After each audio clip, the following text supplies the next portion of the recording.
Okay, Assalamualaikum dan salam sejahtera. Okay, jadi hari ini cikgu nak berbincang macam mana cara untuk cerakinkan ayat majmuk kepada dua ayat tunggal. Okay, kalau cerakinkan tu kamu ingat maksud dia ceraikan. Okay, ataupun pisahkan. Okay, dia asalnya ayat tu dia majmuk, kamu nak pisah kepada ayat tunggal. Dua, soalan kat sini ada dua ayat tunggal. So, bila dapat soalan macam ni, jadi langkah pertama yang kamu kena cari ataupun yang kamu kena bulatkan adalah kata hubung. Okey. Jadi kita imbas sikit kata-kata hubung. Contoh kata hubung. Okey, contoh kata hubung kerana, agar, bahawa, supaya, apabila, tetapi, lalu, setelah, dan, atau, dan banyak lagi. Okay? Kamu boleh google sendiri dan tengok apa contoh-contoh kata hubung yang lain. Okey, jadi langkah pertama bila dapat soalan, mesti bulatkan dulu kata hubung sebab kamu nak kena buang kata hubung tu. Okey, dia tak boleh ada dalam jawapan kamu. Jadi, okey, contoh kita mesti bertolak dari sini sekarang kerana hari sudah semakin gelap.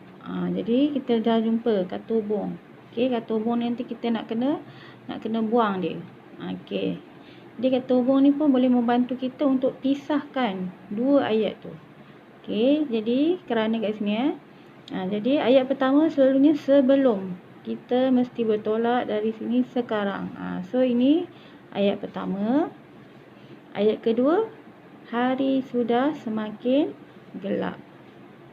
Ini ayat tunggal yang kedua. Jadi kamu boleh tulislah nanti. Okey.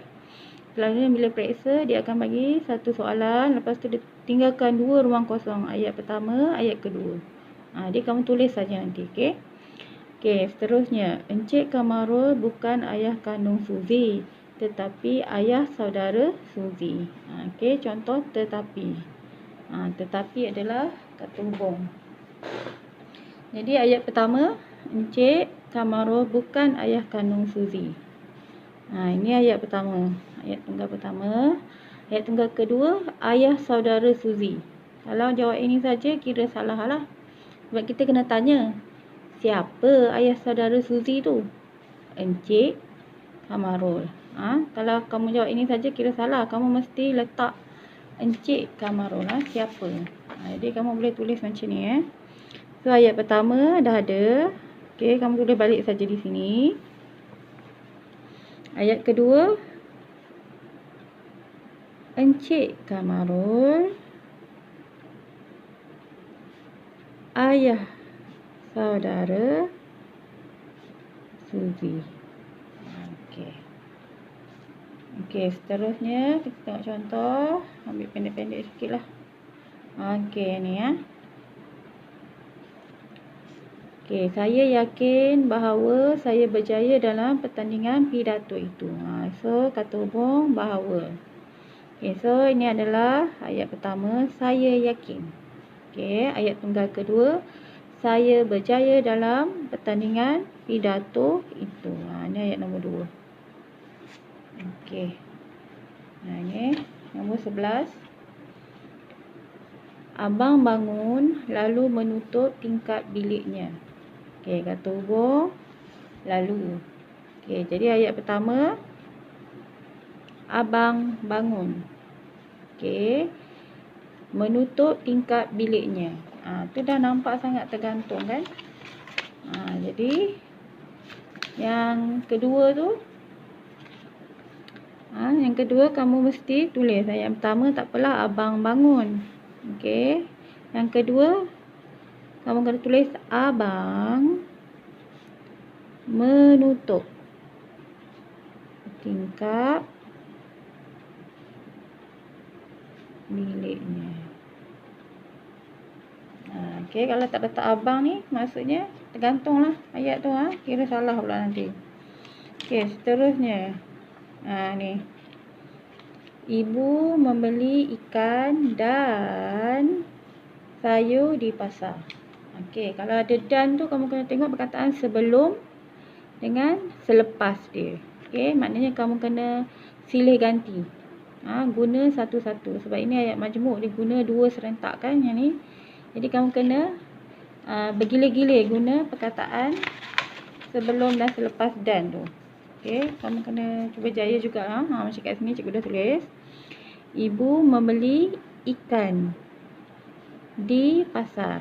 Ibu membeli ikan di pasar. Okey, ayat yang seterusnya, ibu membeli sayur. Tadi dah guna ikan, sayur pula di pasar. Okey ni. Terusnya, ini. Saya tidak berselera makan kerana tidak sihat. So ini kerana lah. Okey, kata hubung. Jadi ayat pertama, saya tidak berselera makan. Ini ayat tunggal pertama. Ayat tunggal kedua, tidak sihat saja. Tak boleh. Kena tanya, siapa yang tidak sihat? Saya. Jadi jawapan dia, saya tidak sihat. Itu ayat tunggal kedua. Okey, kita tengok ada lagi contoh. Apabila pun boleh. Okey, apabila. Ni dia membuka pintu apabila mendengar ketukan. So kita bulatkan apabila sebab kita nak buang perkataan ni. Jadi ayat tunggal pertama, dia membuka pintu. Okey, ayat tunggal kedua, mendengar ketukan. Siapa yang mendengar ketukan? Dia. Jadi bila kamu tulis jawapan tu, kamu tulislah ayat yang pertama ni Dia membuka pintu. Okey, ayat kedua kena tulis dia mendengar ketukan. Okey. Satu lagi tadi dan atau pun sama juga. Okey, atau pun kena tengok sebelum dan selepas dia kena guna silih ganti lah. Silih ganti. Contoh, esok mereka akan bertolak ke Kuantan untuk membantu mangsa banjir. Itu ayat pertama. Okey, dah guna esok. Ayat tunggal kedua, lusa mereka akan bertolak ke Kuantan untuk membantu mangsa banjir. Okey, dan dengan atau cara dia sama. Okey, kena guna silih ganti. Okey, yang lain tu kebanyakan bila kamu bulatkan sebelum tu selalunya ambil lah ayat penuh tu. Ayat kedua tu kamu kena tengok dia tergantung ke tidak. Ada subjek ke tidak. Kalau tak ada subjek, kamu kena tambah subjek. Baca balik ayat sebelum tu. Mana subjek dia, tambah dekat untuk ayat kedua tu. Kalau dah tak tergantung, tak perlu buat apa-apa, ambil saja.